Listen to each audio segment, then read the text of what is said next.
Brasil é o quinto em ranking dos países mais ignorantes do mundo. Um estudo revela que pessoas que frequentam a igreja são mais felizes. E nós vamos falar também sobre a tragédia em Brumadinho, que deixou dezenas de mortos e tem comovido todo o Brasil. E claro, vamos entender também quais são os impactos econômicos e ambientais provocados pelo rompimento da barragem. A gente discute isso e muito mais no Redação Novo Tempo.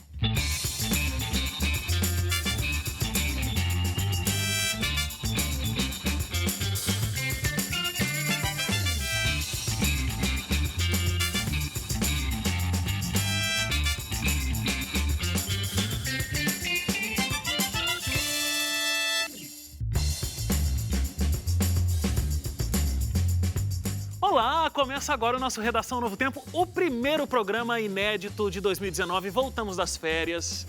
Tranquilos, relaxados e renovados. Na verdade, não tivemos programas que não foram inéditos, né? Todos foram inéditos. Mas agora estamos discutindo os temas da semana. Os temas da semana, obrigado. Quando você Exatamente. fez assim com a mão, eu achei que você ia bater na minha mão de me cumprimentar, mas você me deixou... Ela ainda tá deixando, eu tô achando ótimo isso. Ela deu aqueles segundinhos pra você perceber. Você vê que a treta que a gente tinha em 2018 continua em 2019, né? Perdura. Não, mas o Luiz tá tranquilo, passou as férias em Salvador, tá de boa. De boa. Mas na verdade, a verdadeira Bahia que veio pra Jacareí. Foi. Verdade.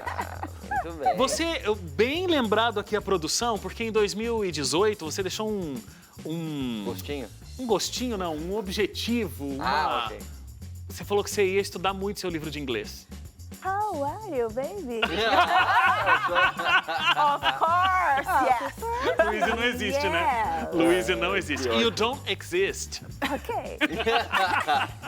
Tudo bem com vocês aí desse lado do sofá também? Estamos bem, tranquilo. Ela falou que é tranquilo, mas férias é assim, ela é tão boa que um pouquinho mais não faz mal. Não faz. Diferente de outras coisas, que se for Não, muito é. exagerado, faz mal. Não, mas mas inclusive férias tem um não neurologista. tem Tem que ser exagero. com moderação, Não né? tem exagero em férias. O neurologista disse uma vez numa entrevista que a gente fez que a gente precisa de microférias. Então a gente voltou agora de férias, mas podem ficar esperando. entendeu? As microférias. Microférias. Não é um final de semana, é uma semana. Agora tem uma coisa que acho que de nós quatro aqui, só a Carol sabe o que é isso. É que pra quem é mãe, nas férias, na verdade o trabalho parece que aumenta, né? Porque Rapaz, agora você tocou num assunto... os filhos estão em casa o tempo todo, cara. Nós estamos falando de férias tranquilos, mas a verdade é justamente essa, né? Quando a mãe fala, ué, gente, é só escola, não tinha que chegar antes do trabalho? Pelo menos uma semana antes pra ter uma semana de... Não entendo essas férias, professores, eu amo tanto vocês, mas, gente, o que é isso? Vamos trabalhar. Vamos trabalhar pra que eu possa ter paz. Por favor. Olha, você pode interagir com a gente nas nossas redes sociais, facebook.com/ntjornalismo, @ntjornalismo é o nosso Instagram e tem também o nosso site, novotempo.com/jornalismo. A gente começou nesse clima super feliz aqui, mas uma notícia que foi muito forte pra gente e você com certeza deve ter acompanhado, né? Não tem como não ter acompanhado nas últimas semanas, essa grande tragédia envolvendo a cidade de Brumadinho, que tudo aconteceu devido ao rompimento de uma barragem, algo muito parecido com o que aconteceu em Mariana, né? Cidade que também fica localizada no estado de Minas Gerais. Até agora, o Corpo de Bombeiro confirmou um pouco mais de 150 mortos e os quase 200 desaparecidos. As buscas por sobreviventes ou por respostas ainda continuam e como muita coisa aconteceu, a gente vai explicar agora como esse desastre teve início. A gente vai explicar também os impactos causados pelo rompimento dessa barragem.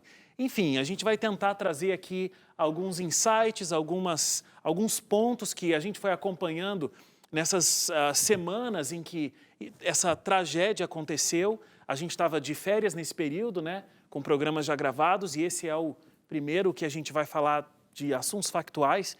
E não teria como a gente começar esse programa não falando dessa grande tragédia que Parou o Brasil. parou né? o Brasil, Parou e o Brasil. chocou o Brasil e entristeceu E o mundo também, o Brasil. né? Oi? E outros países também, Sim. o olhar estava aqui. para o Exatamente. Brasil. Como, na verdade, a gente não precisa, de repente, explicar ponto por ponto, porque o Brasil e o mundo sabem muito bem o que aconteceu, mas a gente vai trazer alguns pontos aqui. De repente, Leite, que a gente poderia começar, é uma questão que foi discutida, que é o seguinte: quando a tragédia teve início, né, a barragem rompeu e aquele mar de lama começou a invadir a cidade, levando à destruição, como a gente viu inclusive nas imagens. Um ponto que ficou a ser discutido é por que nenhum alarme, por que nenhuma sirene, por que nenhum tipo de aviso foi acionado para que, de repente, o maior número de pessoas possíveis pudessem ter conseguido escapar dessa tragédia? A resposta oficial da Vale é que o sistema de alarme estava funcionando, mas a barragem se rompeu muito rápido e tudo aconteceu de uma maneira muito rápida e não deu tempo dos alarmes soarem. Mas vários especialistas da área de segurança de mineração, eles falam que essa explicação, na verdade, é uma brincadeira, no sentido assim, né?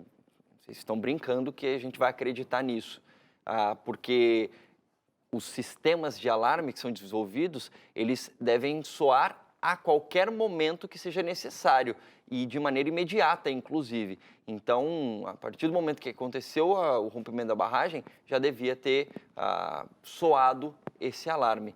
Então, a explicação oficial para que não tenha soado o alarme foi essa, Wagner. Agora, a real, muito provavelmente pode ser porque realmente não estava funcionando. Como vários moradores ali, porque no caminho, né, da lama ali, tinha a base de operações da Vale, que tinha um refeitório e tudo mais, onde muita gente morreu. Tinha uma pousada, mais ou menos uns 2 quilômetros de distância, junto com uma vila, né, uma pequena vila ali e tal, com fazendas, enfim, chácaras, etc. Então, e esses foram os pontos mais afetados, né? O refeitório com a sede ali, que ficava acho, mais ou menos 1,5 quilômetro, pouco mais de 1,5 quilômetro do local da barragem, e essa pousada com essa outra vila por volta de uns 2 quilômetros da barragem que se rompeu. Agora, tem essa questão do alarme, né, que não foi acionado, mas como aconteceu da barragem não aguentar e esse mar de lama se espalhar, um questionamento mas como é que estava a estrutura dessa barragem e como é que estava o acompanhamento e a fiscalização da Vale com relação a isso? Bom, isso ainda tudo está sendo investigado, né? Sim. Mas num primeiro momento, as autoridades ali, né, a presidência da Vale, o presidente da Vale tem se pronunciado em vários momentos sobre isso. Os documentos oficiais dizem que estava tudo ok.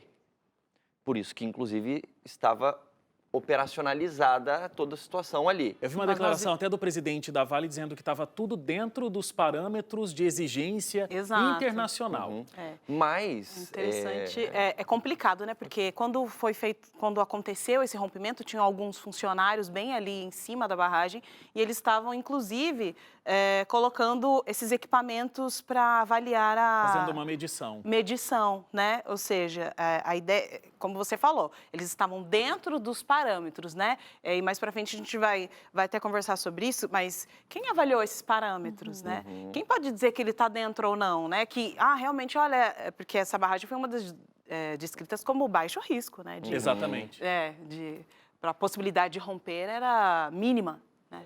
Diante daquilo que estava escrito nos documentos. Mas, apesar disso estar escrito no documento que estava tudo ok, existem dúvidas quanto a, não vou dizer a procedência, mas a veracidade do laudo.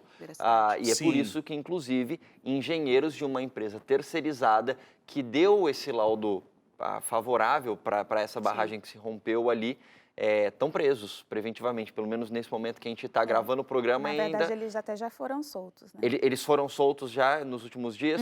Então, num primeiro momento, eles foram presos e aí já foram soltos, porque existe a dúvida de que esse laudo não pode estar ok, mas eles ainda estão averiguando se houve algum tipo de, como é que fala? Propina. Não é propina, mas assim... De alguma... negligência, acho que é essa a palavra. Negligência no processo. Não está ok, mas vamos dar o ok por algum motivo, e aí vai saber qual pode ser propina, aí não tem como saber. Vamos entender, né, no impacto financeiro que a Vale tem, enfim, né? Eu acho que o Brasil começou a entender o que era uma barragem com a história de Mariana e agora com a história de Brumadinho. Mas existem diferentes tipos de barragens, né? E nesses diferentes tipos de barragens, A gente tem diferentes estruturas e algumas que são consideradas, de repente, um pouco mais seguras, outras menos seguras. E você também viu um pouco dessa diferença entre as barragens, né, Leite? Sim, sim. O tipo de barragem de Mariana era o mesmo do tipo de barragem de Brumadinho.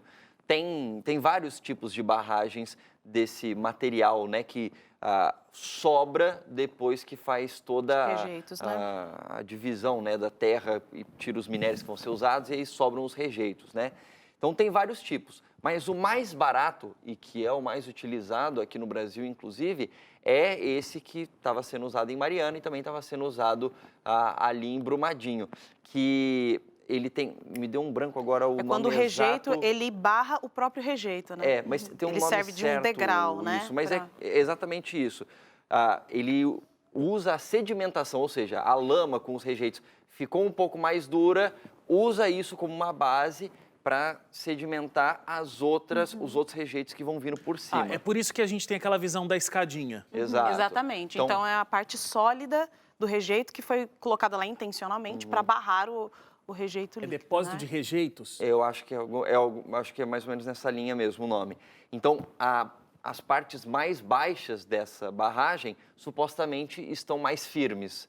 Só que como ela tem água constantemente entrando, porque pensa, o nível de baixo está um pouco mais sólido, mas aí tem outros vindo por cima. Então pode ser que a água vá passando para os outros níveis e isso faz com que em algum momento a base não fique mais tão firme.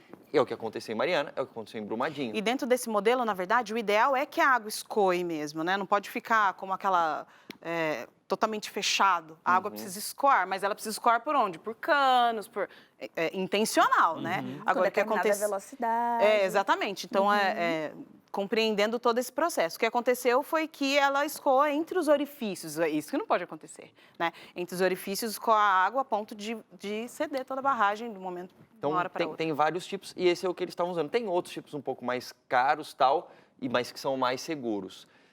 Agora, uma coisa que você comentou, Wagner, que eu acho que vale a pena mencionar, porque né, durante semanas aí a gente já tem falado sobre isso, mas são alguns pontos que me chamam a atenção dentro dessa diferenciação de Mariana para Brumadinho e que a gente poderia ter aprendido alguma coisa e não aprendemos. Muita gente diz o seguinte, em Mariana, o impacto que poderia causar o rompimento da barragem Mariana era mais ou menos umas 4 vezes maior do que o de Brumadinho. No entanto, o número de vítimas em Brumadinho foi muito maior do que em Mariana. Muito maior. Isso porque ainda não estão contabilizadas todas as pessoas que morreram, porque tem muita gente desaparecida, mas a chance de aparecerem com vida é muito pequena. Luiz. E tem como você falou aí, né? Só reforçando, a gente não aprendeu com o exemplo de Mariana. Aquilo já foi muito impactante, com um número muito menor de mortos, né? Quantas pessoas? Agora, 19? Acredito que em Mariana? Sim, em Mariana. Foi mais ou menos isso. Mais ou menos isso. E quando a gente fala que a gente não aprendeu, né? Nós estamos falando de empresas, né? Por exemplo, empresas, a fiscalização. Exatamente. Então, por exemplo, o exemplo do Chile, né? Agora nós temos aí uma equipe de deputados indo para um grupo de deputados indo para fora do país, e vão fazer um tour em alguns países para entender como funciona alguns modelos seguros de barragem hoje, né? Vamos lá saber como é que a gente vai fazer uma coisa segura daqui para frente. Então, eles foram, e um modelo muito acessível é o do Chile, né? O Chile aprendeu muito rápido, né? Então, você vê que em 1974, teve um terremoto no Chile, e com esse terremoto romperam as barragens. Eles entenderam, peraí, alguma coisa está acontecendo aqui, nosso modelo não está certo. Né? Vamos ter que mudar essa realidade, porque as barragens se romperam e o terremoto gerou uma situação terrível aqui. 1974. E a gente acabou de ter Mariana e a gente não conseguiu fazer isso antes, né? Agora, só resgatando rapidinho, a tua primeira pergunta sobre a questão do alarme, em Mariana também não soou o alarme, mas o que fez a diferença foi o seguinte, uma funcionária da Samarco, que era a empresa né, ligada ali com a Vale em Mariana, quando rompeu a barragem, ela pegou a moto dela e saiu correndo na frente eu lembro disso. dos rejeitos, e foi avisando o pessoal das vilas que estavam embaixo, o pessoal sair correndo. Então, o pessoal teve um pouco mais de tempo para correr da lama. Mas a partir daí também entra uma discussão de alguns especialistas da proximidade do refeitório de algumas vilas ali do rápido, local né? da barragem, porque era um curto espaço E vocês viram, né, aquela imagem que o Wagner citou no início, veio com tudo a lama. Não, e aí, nem mesmo, eu acho que mesmo tocando o negócio, não parece ia que ter, do né? rompimento da barragem até chegar na primeira portaria foram 30 segundos que a lama levou. Muito Quem vai conseguir próximo. salvar, E né? com uma intensidade enorme, né? Enorme. Sei lá, 10 metros de lama. Exatamente, é uma onda de lama. Sim. A gente vai ouvir agora o depoimento do Emerson Leandro. Ele estava próximo quando o rompimento aconteceu, ele ouviu e viu muita coisa e vai contar no depoimento dele um pouco do que ele acompanhou naquele momento.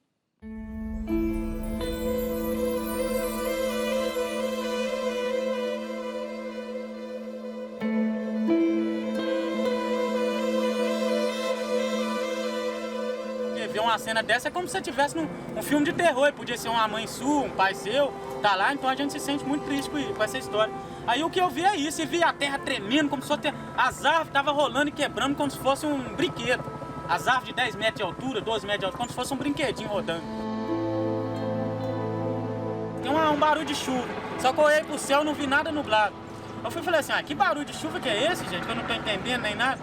Aí do nada o menino falou assim, isso não é chuva não, isso é uma outra coisa, tá dando medo, que tava aumentando o barulho. Que ela vindo lá de cima, onde nós estávamos, ela vem só com um barulhinho baixinho. Falei assim, quer saber? Vão correr lá pra baixo pra ver o que é. Chegou lá, nós viu só a enchente, a primeira barragem que tinha estourado, a enchente varrendo os povos. Varrendo e os povos tudo tentando levantar a mão pra cima e pedindo socorro, e nós tentando dar bambu pra ele. Nós falamos, velho, vamos sair daqui, porque os outros meninos lá do outro lado estavam trabalhando, gritou, a outra barragem estourou, sai daí, não você vai morrer.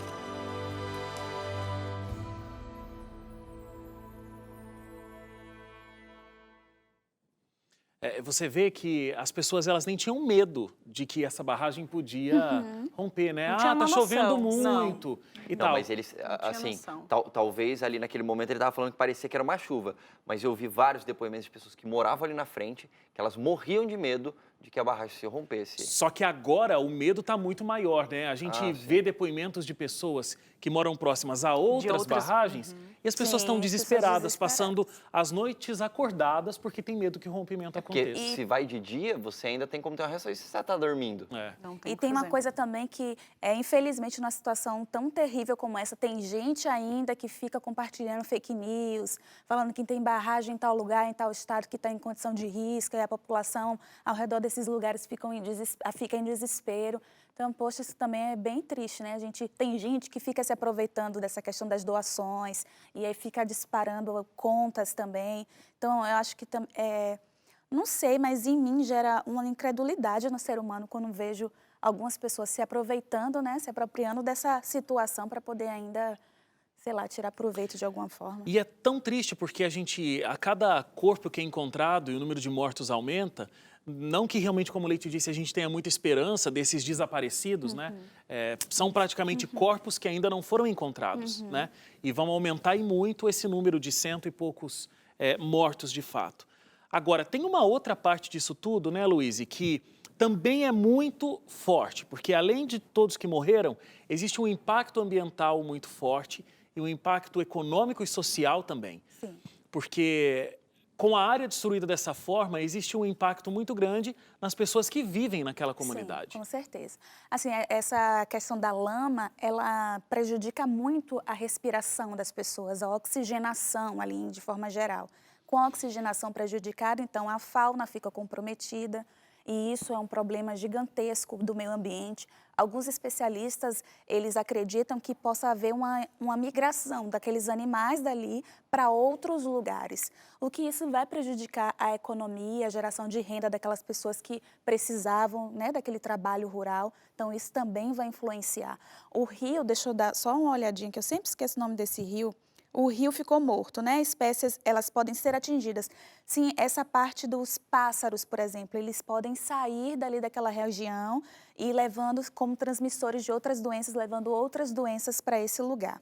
Agora, se a gente for partir para essa questão econômica, que aí entra essa mina do Córrego do Feijão, ela responde por menos de 2% da produção anual total do minério de ferro da Vale.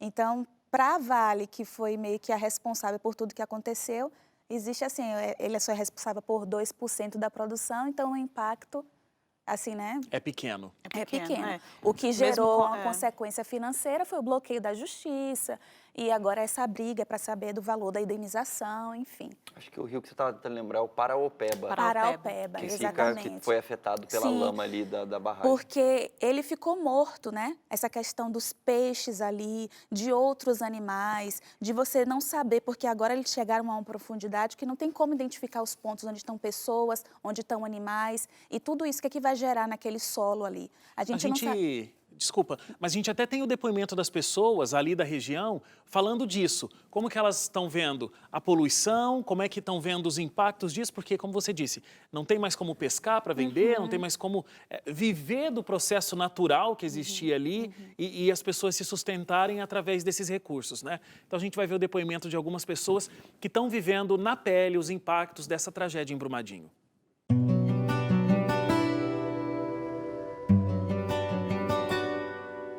A água aqui do Paraopeba era limpinha, era, né, cristalina. Agora, hoje, como é que tá aí, ó, né? Aí, esses mineradores só querem ter o lucro, né? Castells não quer, depois rebenta, dá o que dá. A maioria das pessoas aqui, nós somos rurais, né? Ribeirinhos. Então, usa o rio Paraopeba como um alimento, porque é pesca, é para canalizar água para aguar a horta. Então, hoje, agora, já não pode mais fazer isso. Então, muitas pessoas estão prejudicadas devido a esse rompimento da barragem.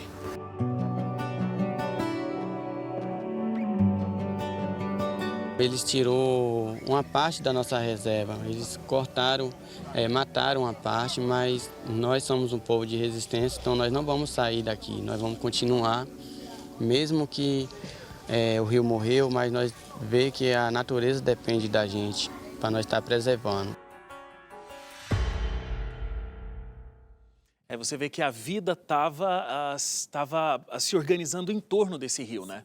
Então, aí você já imagina, né? Se você não tem o peixe, como os índios falaram ali, você não tem o peixe, às vezes você não tem aquele alimento que você precisava, você não tem a renda porque os animais, porque a irrigação daquele lugar foi comprometida, porque os animais foram afetados. Então, às vezes, a gente se pergunta qual que é a expectativa dessas pessoas, né? É um efeito da economia da pessoa familiar, da pessoa, da renda da pessoa ali e o impacto ambiental, que por cima a gente pode citar alguns, mas vamos esperar aí os anos passarem para ver, né? Porque muita consequência eu acredito que ainda virá.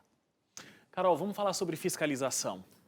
Se a gente tivesse uma fiscalização mais apurada, mais adequada, a tragédia de Mariana não teria acontecido.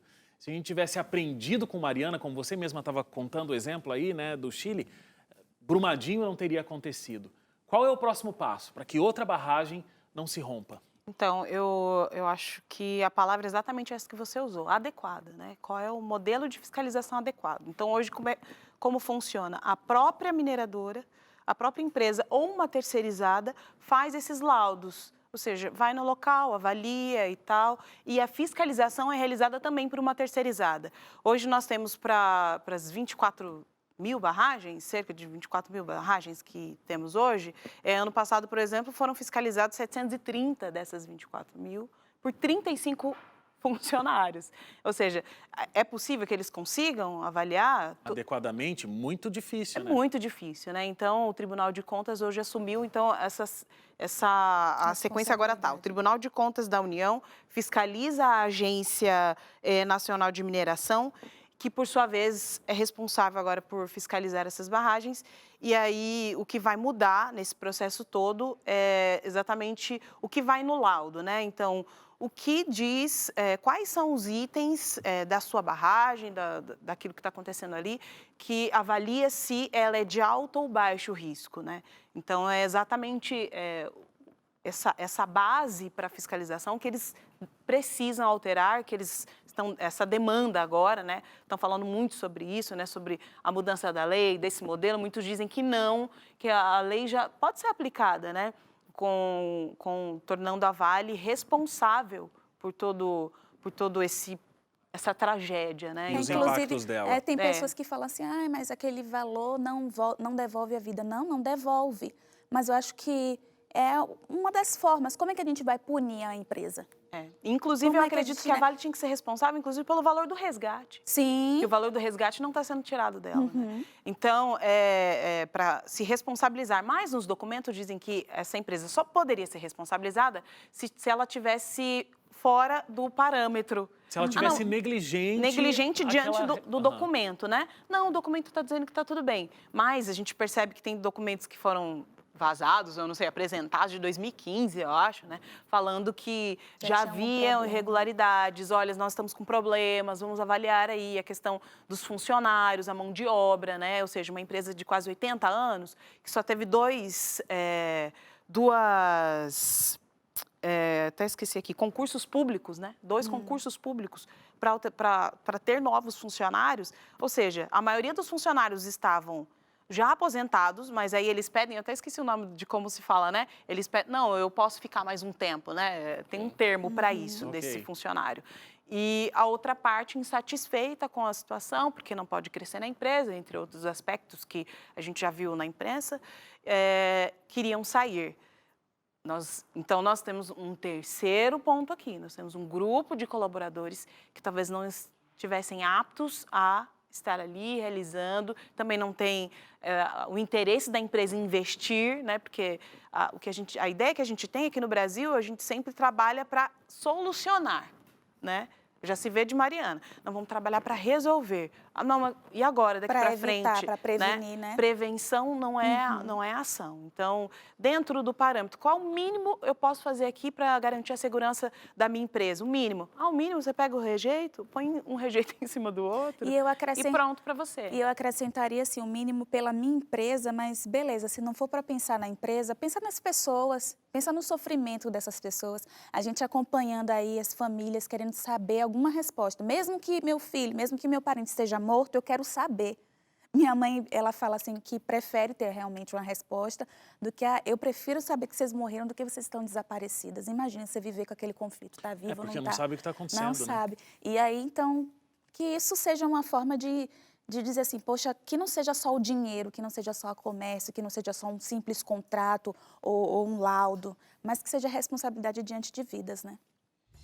O Brasil é o 5º país em ranking dos países mais ignorantes do mundo. Esse assunto entra em pauta no Redação Novo Tempo, logo depois do intervalo.